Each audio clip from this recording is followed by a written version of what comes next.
Church, people either come into your life for a season or for a lifetime, and often we mess up when we mix seasonal people with lifetime expectations. As these couples head into decision day, one of the foremost pieces of advice that I could provide to them is don't be so afraid to start over that you cling to someone who was only meant to be held for that season. I've got my notes. I hope y'all have got yours. Let's get on into this damn mess.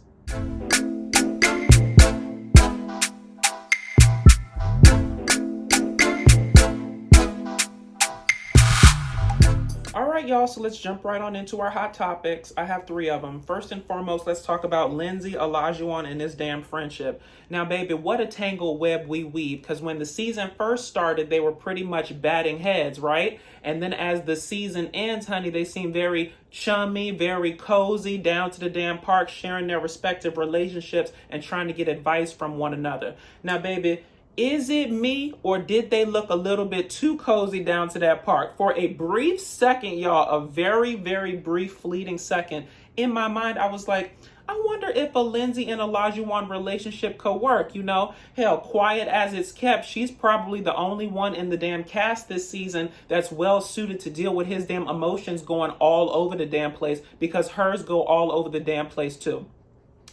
And listen, as soon as I had the thought, honey, it dissipated down to the floor, because as far as I'm concerned, they would burn each other to the damn ground, okay? You can't have 2 people that are both rah, rah, rah in the relationship. So listen, with your friends, you can have those, same commonalities in terms of y'all both being combative and y'all both having that kind of attitude. It kind of works better because in some weird way you hype each other up, but also because you have such an innate sense of how the other person operates, you're able to calm that person down at the same time. But a relationship will probably be a recipe for disaster. So I'm glad the thought dissipated as soon as it came. But listen, drop down in the comments and let me know if y'all had the same thought before it ran out your brain too. Now on to the group event in terms of the flag football and Mark's accident. Now I don't have much to say about it other than, baby, Mark went down like an old car. Now I was very nervous at first when he went down. I said maybe he broke something, sprained something. Lindsey said he grabbed his butt and he hit the floor. Okay, so I said maybe his tailbone is messed up. Come to find out, it's just a pulled hamstring or some sort of like Charlie horse or something like that. Listen, I don't often agree with Lindsey, okay? But in this case, Mark, you need to stock up on some Gatorade, some electrolytes, and some good old H2O, because you cannot be over here breaking down like an old car, just exerting a little bit of damn action down to the little play field with the flag football. That's a bit much, right? But that gives us a good segue into my third hot topic. Y'all, let's get into this fertility test, okay? So Mark and Lindsey decided that one of the last things that they want to do together during this last week before decision day is to take a fertility test. Now, on the list of things that should be discussed between the 2 of y'all as y'all come to decision day, I don't know how fertility tests made the damn list, okay? Because to me, a baby into y'all volatile ass situation is like throwing napalm down the damn hallway and waiting for it to blow up. Y'all don't need to be having a baby, right? But in terms of the segue between the flag football and the fertility test, y'all, I have a problem with bodily fluids. I do. In the scene where Katina and Olajuwon were brushing their teeth and spitting in the sink, I was dry heaving and having an episode to myself. I've always had this problem. I do not do well with bodily fluids. But baby, when Lindsey down there saying, with Mark in his fertility test that he needs to drink some more water, it's like Elmer's glue and splooge. It was like, oh, I'm sorry. It was like I had to choke back down the vomit because it was a bit too much for me, right? And so following in that mindset, I don't know why y'all decided to have the fertility test. I'm glad his swimmers are still swimming despite, him saying that he did some things in his 20s and younger as far as, being down to the gym and performance enhancement stuff, I guess. That's kind of what I got in terms of what he was saying. Y'all drop down in the comments and let me know if I'm wrong or whatever. But I still don't like the way that Lindsey feels so free to talk about this man so openly and so vulgarly and so, I don't even know if that's a word, vulgarly, but so badly, right? In such a public and open space. Like, to me, if I'm Mark, I might be able to deal with me and Lindsey going at bats and being, combative every single day or every other week and stuff like that. But to me, the big test is when he watches back this season and he sees how she has talked about him throughout the damn season so openly. And truthfully, y'all, I don't even know if she realizes how badly it comes across when she's talking about this man. From the Elmer's glue in terms of talking about his bodily fluids to, throughout the season talking about his manhood, his finances, and him as a man, his body makeup. Like, it was a lot to take in, and I don't know if any relationship can survive with one person consistently always being the punching bag, right? So I think that's something they're really going to have to figure out. And for me, it will be first and foremost, because number one, y'all know, I do not like when people talk to me crazy. But the thing about Lindsey is that she talks to you crazy, she talks about you crazy, and she talks to everyone else about you crazy. Okay, so it's like a trifecta of craziness, which is really what Lindsey is. So let me not go on a tangent because I could go down this damn road for a while. So in terms of our general couple updates, I'm going to approach this video just a tad bit different than my normal ones, y'all, because we're heading into decision day, and I guess in about 2 weeks, because next week is supposed to be some sort of like, past contestant review of the season and whatnot. But what I want to discuss this episode, just in terms of the couple, is their good attributes, their bad attributes, my assessment of them as a couple, and also my predictions for decision day. And I think that will be able to bring us to the end and bring us to a good conclusion before we head to the actual decision day. So let's start out with Lindsey and Mark. So for Lindsey, in terms of her attributes, I wrote down that she's loving, she's dependable, but she has a tendency to fly off the handle. Nothing new here. We know that she's never the same from moment to moment, and that has been a pressure point throughout this whole season. In terms of Mark, Mark is kind, he is steadfast, but he is resistant to change. And so that, to me, kind of sums up in terms of why they were matched, because they're kind of opposites, and each one's attributes are kind of structured to help the other person with what they're lacking, right? So Lindsey can open up Mark's minds to experiences and things that he hasn't been able to try before, but she can also be, a dependable person for his life when it's going into shambles in some areas, and she can step in because she has no problem stepping into the eye of the storm, stepping into chaos and making sense of it, right? And as far as Mark, he's so kind, steadfast, and level-headed that he can calm her down and try to reel her back in when she flies off the handle so much. So it's really trying to teach her patience, right? Now, in terms of their assessment as a couple, they're kind of very volatile, right, is what we've seen throughout this season. She flies off the handle at a drop of a hat. Sometimes he has trouble reeling her back in, so then he flies off the handle in terms of stepping out of his comfort zone, in terms of who he is as a person, and withdrawing all kind of emotion, which only makes her go even crazier and go even harder in terms of her feeling like a wounded bird. She conflates the emotions of anger and sadness, so it's very hard sometimes for her to actually vocalize and actually show what she's feeling in a situation. And to me, that really affects how they operate on a day-to-day basis, as well as collectively throughout the season, right? So when it's good, it's good. When it's bad, it's horrible. And that seems to be like the ebb and flow of their relationship, right?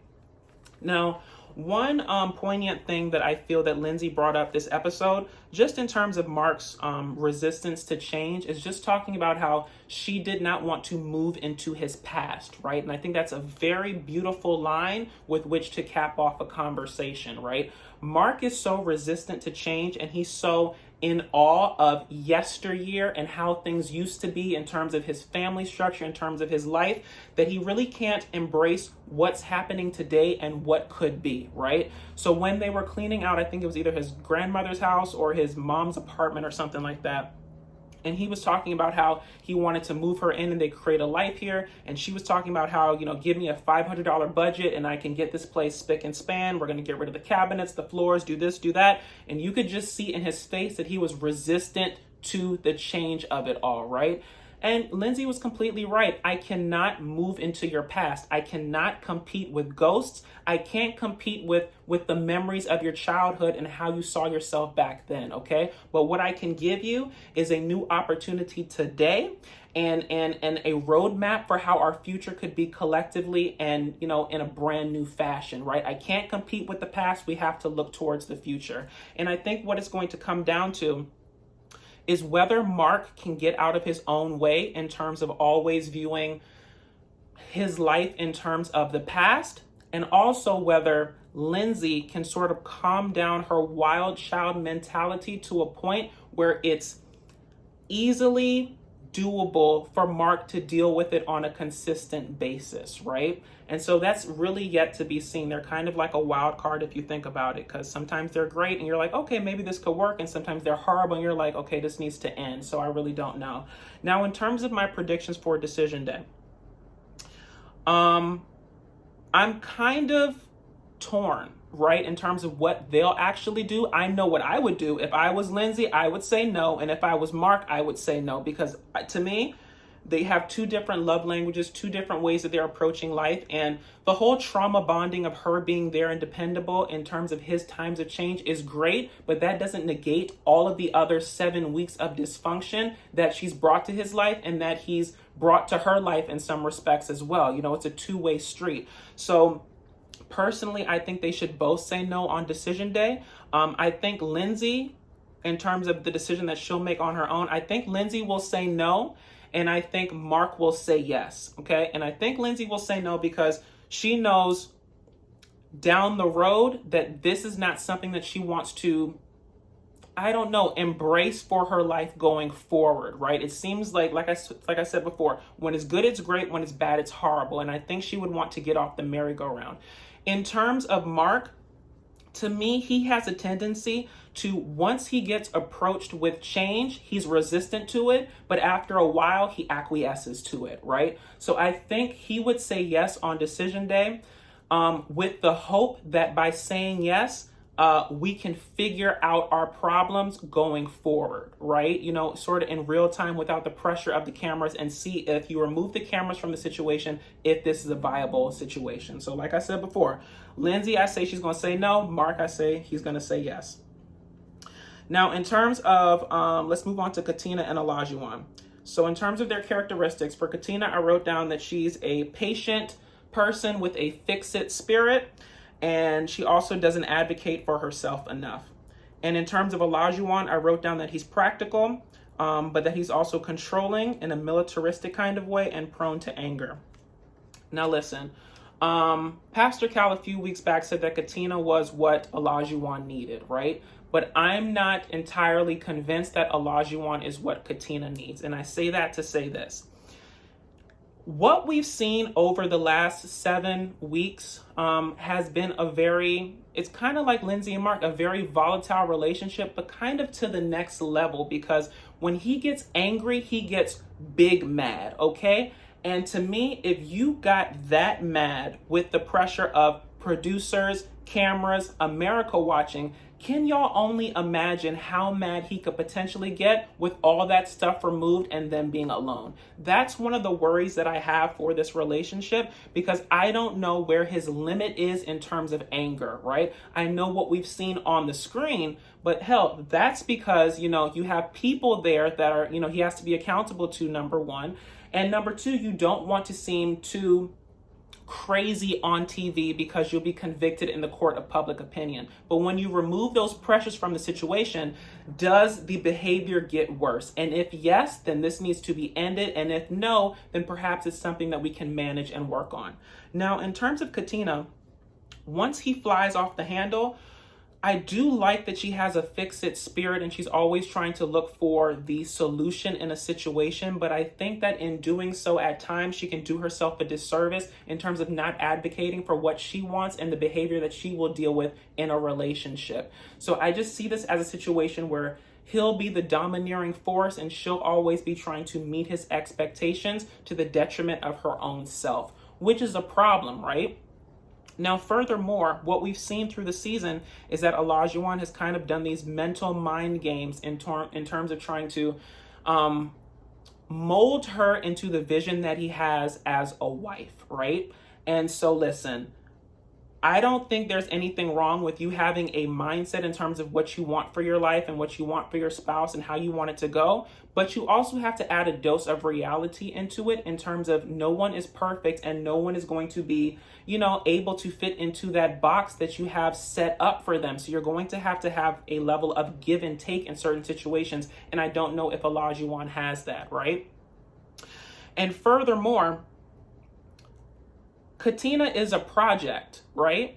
And from what we've seen in terms of his mental games throughout the season, he doesn't really want a project, okay? He is pretty settled in his life. He's pretty practical. He's done the school thing. He's doing the work thing. He has the house. He's pretty much checked off these things on his checklist that he wanted for his life. And bringing Katina into the mix kind of throws that out of whack in terms of him wanting to spend this time going traveling now, enjoying the fruits of his labor, and her being in the build it phase, right? Now, on the Katina side, there's nothing wrong with being in the build it phase. And if you come from a family that says, we're strong women, we're able to do a whole bunch of juggling, we can manage multiple tasks at one, that's great. But just because she wants to have all of these balls in the air and be juggling them simultaneously doesn't necessarily mean that Olajuwon has to stick around for that if that's not what he wants, right? And so we kind of see that through the screen where he's telling her, in one of their last interactions, be selfish on decision day because I'm going to be selfish in terms of what I want, okay? And so that brings us to a good segue in terms of the decision day mindset. So on the Olajuwon side, I think it's very clear to me as well as probably to all of you that Olajuwon is going to say no on decision day, right? I think that Katina being a project kind of tanks it for him in terms of where he sees his life going and what he wants for himself right now, as well as in the next 2, 3, 4, 5 years. Now, does this mean that at some point they won't get together down the road when she's all settled? Maybe, maybe not. I'm not sure. But as far as decision day, from all the inklings that he's pretty much given verbally, as well as through his actions throughout the season, I really feel that he would say no on decision day. In terms of Katina, I truthfully believe that she would say yes. And this is why. Katina will say yes because Katina is in love with the idea of the marriage, right? I don't really even think it's specifically tied to Olajuwon at this point. I think that she's just in love with the process of being in love, being in marriage, having a partner, building a life together, right? So Olajuwon, to me, for her, is a means to an end, despite all of his misfortunate acts, misgivings, and things that he's done to her throughout the season.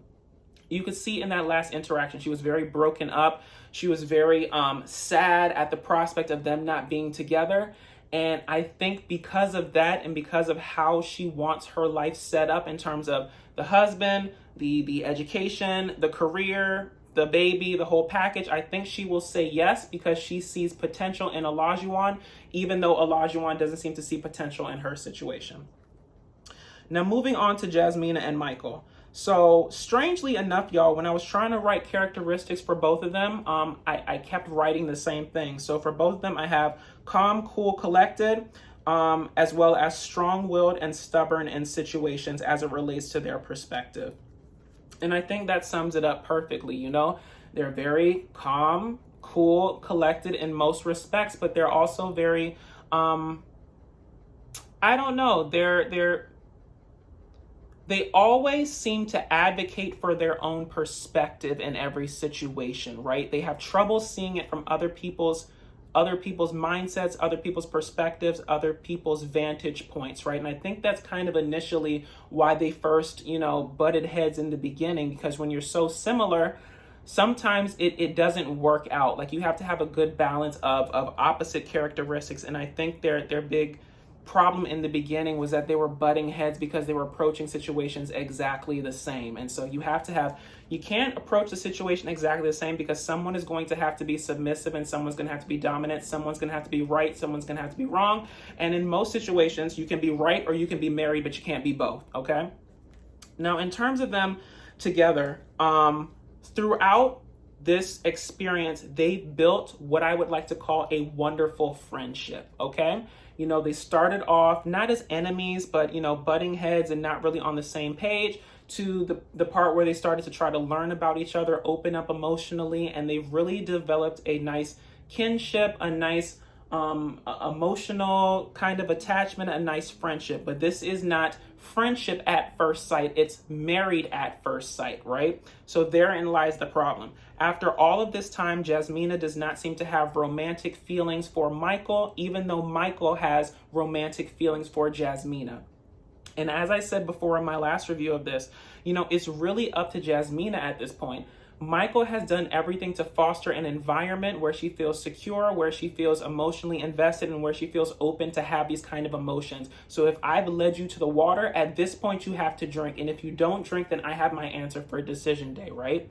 And so it's really the question of whether or not the potential is there for romantic feelings to develop after decision day, right? And I think that's what it's going to come down to on both sides. So in terms of their decision and what they may decide, for Jasmina, I truly feel that she will say no. Because I think Jasmina is driven by her romantic feelings, as am I, right? If I don't feel something for you, then I would rather not waste your time, and I would want you to go off to someone who will love you and give you exactly what you need in life, right? Is it the reaction, or is it the decision that Michael will potentially want? Probably not. In most cases, absolutely not. But I think that in the long run, it would probably be best for him to focus on someone who's on the same page with him. And if Jasmina knows in her heart of hearts that she will not get there in a timely fashion, I think it's better to let Michael go than have him soldier on down this road with no end in sight. Now, in terms of Michael, on decision day, I think he would say yes, right? And this is why. Because Michael has pretty much let Jasmina run the course of this relationship throughout the whole process, right? It's kind of based on Jasmina's timetable, Jasmina's level of comfortability, what Jasmina wants, right? And I think that if Jasmina would put the effort in, Michael would be all in, right? So it's kind of a situation, kind of almost like reminiscent of Chris and Alyssa in a certain respect where, if she's 1% in, then I'm all the way in. And I don't think that's a good way to go about a relationship. Clearly it didn't work for Chris and Alyssa, but Jasmina and Michael are a whole different couple. But in terms of them, I think it just creates a huge pressure point with you always striving to meet someone's expectations and always seeming to fall short no matter what you do, right? So I think Jasmina will say no on decision day, and I think Michael will say yes, and we'll see how it ends up. And in terms of our last couple, Steve and Noi, y'all, I wrote down as far as characteristics, Steve is a free spirit that lacks direction, and Noi is an emotional flip-flopper and stubborn in what she wants. Now listen, y'all. Steve is a free spirit, and there is nothing wrong with being a free spirit. Quiet as it's kept, he's kind of best suited to deal with Noi's personality in this scenario, in this season, if you think about it, right? Because a free spirit, when the wind blows, they over here. When it blows again, they're over there. They're very easygoing. They're very malleable, But the thing about Steve is that he's willing to work with you if you work with him, but what he needs is open communication and also transparency, right? He does not do well in gray areas. You have to tell him exactly what you want, and he can move off of that, right? So a good characteristic, but it also could be a bad characteristic depending on what the other person wants for their life, right? So in terms of Noi, like I said, she's an emotional flip-flopper, but she's loving. So Noi was the first one of them to say that she loved him, right? She gives her love freely, but in all honesty, she also takes it away just as freely, honey. When she ran away after the whole noodle incident to, her on the social media talking about Steve, saying it's not about him, and then we find out it is about him, to just how she always feels that if she says anything that Steve is not going to like, or, any sort of constructive criticism or what she feels about the relationship, Steve will dissolve into a pillar of salt, okay? Noi, I can promise you that man will not dissolve into a pillar of salt if you tell him what you want and what's on your mind. The thing about Steve's free-spiritedness is that he needs direction in order to decide how to move off of that. And that kind of worries Noi, because she seems to want somebody that, is resolute, is firm in what they want, is firm in what they do, and is firm in how they operate life. And that's not really how Steve is, right? And there's nothing wrong with that, okay? Because to me, I think the segue that Noi was trying to make in terms of Steve not having a job is that, we're going to be broke, we're going to be without. But that's what she knows from her past in terms of her refugee status, in terms of how her family showed up in the world when she was younger, right? But listen, this is modern day. It's not that Steve doesn't want to work. Steve just wants his work to be fulfilling, and Steve works so that he can live, and he doesn't live to work. It's a different mindset in terms of, it's kind of like very European, because if you ask the damn Europeans, or if you ever spend time over in Europe, y'all, when they take off time, they take off months, okay? They are completely gone. They disconnect from the work because that's not the be all and end all of who they are. It's just a different mindset, right?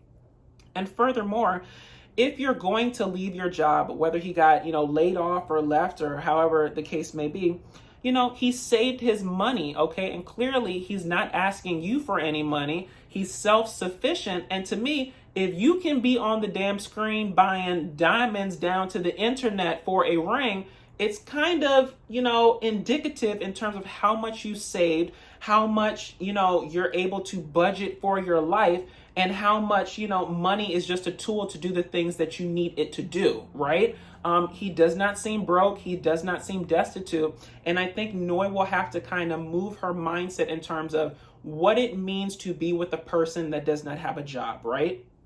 Because just because you don't have a job does not mean that you're broke. Those are two different determinations, right? Historically, yes, if you didn't have a job, that meant your ass was broke. But in this day and age, people are saving money. People have investments. People have their lives set up how they want it to be so that maybe they don't have to work for a year or two, or maybe they can freelance, or maybe there can be different estimations and different makeups to how their life is set up. And Noi will continually fail if she refuses to see that there is life outside of a 9-to-5 corporate job, even though that's what brings her comfort. Listen, everyone has a different love language. And for Noi, it seems like the security with having, a constant 9-to-5, 40-hour week employer is paramount to her level of comfortability in the relationship. So, what Steve likes or what Steve has for his life is not wrong. What Noi wants and what Noi wants for her life is not wrong, but those two things may not be compatible with each other going forward.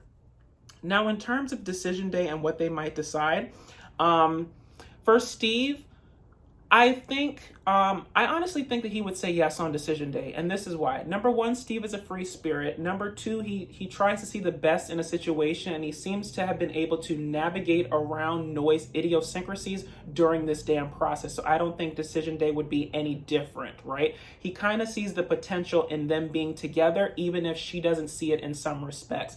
And furthermore, he bought a damn, lab created diamond ring. So you don't really do that unless you have the intention that you want to stay with somebody and present them with this ring in the event that they say yes as well on decision day, right? So I think it's pretty safe to say that Steve will say yes. Now, in terms of Noi, for me, she's a wild card because I can see instances in which she would say no and where she would also, in another instance, say yes, right? So the reasons why Noi would say no is because, like I've said throughout this whole season, Steve represents everything that gives that lady pause and that she fears in life, right? He's unemployed. He seems to lack direction. In some cases, he lacks motivation. He'll sleep till noon. He'll wake up. He'll look at you for direction. And Noi needs somebody that's kind of like the antithesis of that. She needs someone to provide her with the direction. She doesn't really want to be the alpha in her relationship, right? And I think in a relationship with Steve, with someone who's so free-spirited, you're going to have to kind of be the guiding light, or at least be the person that tells him what you want so he can move off of that. And I don't know if Noi wants to be in that role. So to me, that's kind of indicative of the reasons why she would say no. Now, if Noi says yes, to me, the reasons why she would say yes, it would have a little bit to do with how she feels about Steve in terms of the loving feelings and in terms of their relationship and whatnot. But I think what she would really be saying yes to is a new version of herself that banks on someone's potential rather than, the mindset of what has always made her comfortable in the past, right? So if she says yes on decision day, she's saying yes to the potential of creating a life anew with someone that she hasn't visualized for herself before. And truthfully, I can see her going either way on that case. So I have a firm grasp that Steve will say yes. Steve will say yes, but in terms of Noi, I could truthfully see her going either way. And I think that's really all I want to say on this episode, y'all. So if you liked what I said, please feel free to like, comment, and subscribe. Follow me on all social media at DatDamnDasher. And until next time, y'all, if I'm right on decision day, I want full credit. I'll talk to y'all later. Bye.